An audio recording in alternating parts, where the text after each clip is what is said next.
Shalom saudara-saudaraku yang dikasih dan diberkati oleh Tuhan kita Yesus Kristus. Pada saat hari ini firman Tuhan yang akan menjadi dasar renungan untuk kita pada siang hari ini terambil dari kitab Perjanjian Baru 1 Korintus pasal 13 ayatnya yang pertama sampai yang ke-13.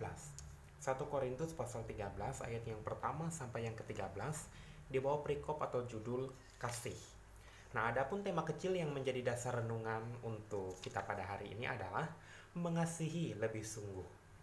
Nah, saudara-saudaraku yang dikasih dan diberkati Tuhan, ketika kita mendengar kata kasih, apa yang muncul dalam pikiran kita? Kalau dalam Kamus Besar Bahasa Indonesia, kata kasih itu bisa diartikan sebagai perasaan sayang, perasaan cinta, dan perasaan suka terhadap apapun, baik itu kepada lawan jenis, kepada keluarga, maupun kepada sanak saudara kita. Nah, saudara-saudaraku yang dikasih dan diberkati, perasaan ini muncul dalam diri manusia, akan tetapi manusia tidak dapat menjelaskan dari mana perasaan ini bisa muncul, kapan perasaan ini muncul, dan kepada siapa perasaan ini muncul. Nah, hal itu tidak dapat dijelaskan oleh akal dan pikiran manusia. Akan tetapi saudara, yang menjadi problem terbesar dalam kehidupan manusia adalah perasaan ini muncul dan hilang secara tiba-tiba. Dan itu tidak dapat dijelaskan oleh manusia dalam akal dan pikirannya. Misalkan seperti ini saudara, ketika ada seorang anak yang sedang menanam pohon cemara.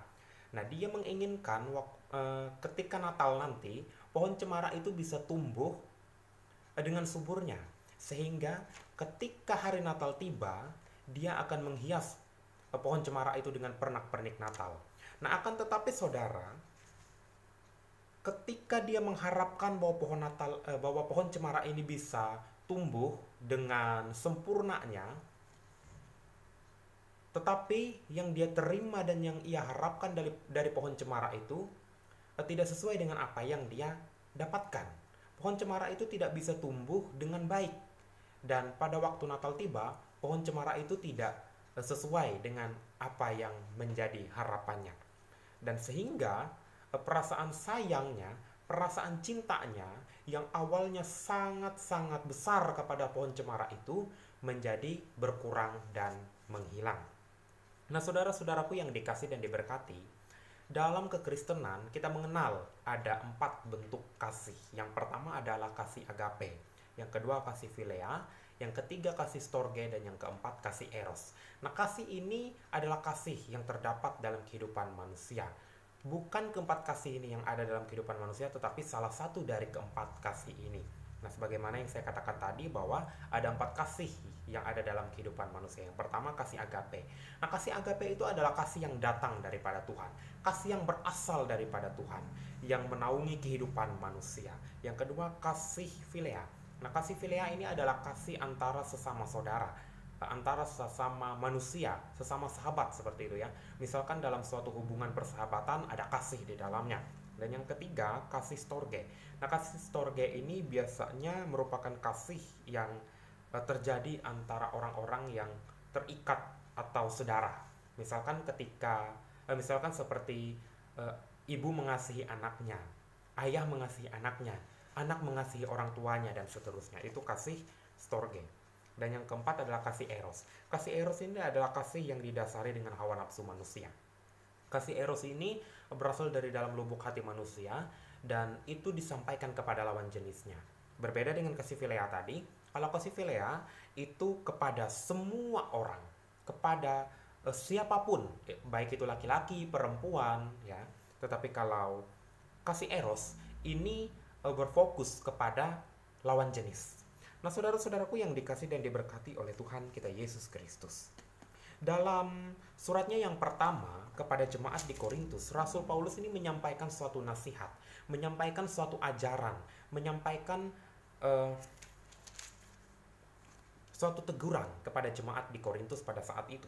Nah, di mana pada saat itu jemaat-jemaat di Korintus itu memiliki semacam pengetahuan, semacam talenta, semacam kepandaian dalam suatu bidang. Misalkan kalau di dalam kehidupan kita di zaman sekarang, ada yang pandai dalam bidang wirausaha, ada yang pandai dalam bidang kebudayaan. Nah, seperti itu. Nah, jemaat-jemaat di Korintus pada saat itu memiliki berbagai macam pengetahuan, memiliki berbagai macam kebisaan, Nah, hal itu yang membuat mereka menjadi seorang yang bisa dibilang sebagai orang-orang yang sangat istimewa sekali. Nah, akan tetapi uniknya saudara, mereka tidak mempunyai kasih antara satu dengan yang lain.